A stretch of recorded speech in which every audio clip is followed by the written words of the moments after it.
आता इथं अवकाळी पाऊस एवढा पडलेला आहे, प्रचंड पाऊस पडला. काय सरकारकडून धोरण आहे?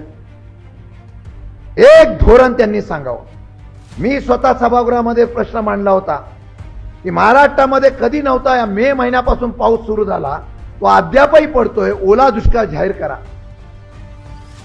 मंत्री महोदय उभं राहिलं, वाटलं मी क्लिप देतो.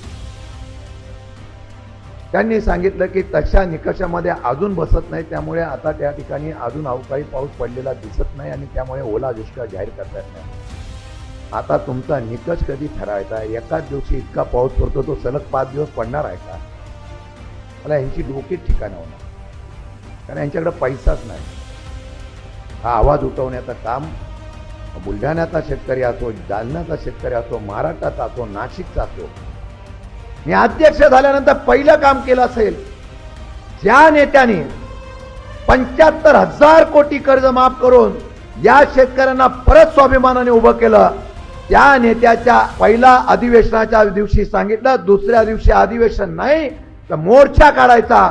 महाराष्ट्रातल्या शेतकऱ्यांचे प्रश्न पूर्ण कर्जमाफी करण्याच्या संदर्भातला मोर्चा काढायचा आणि तो 15 तारखेला नाशिकला निघेल.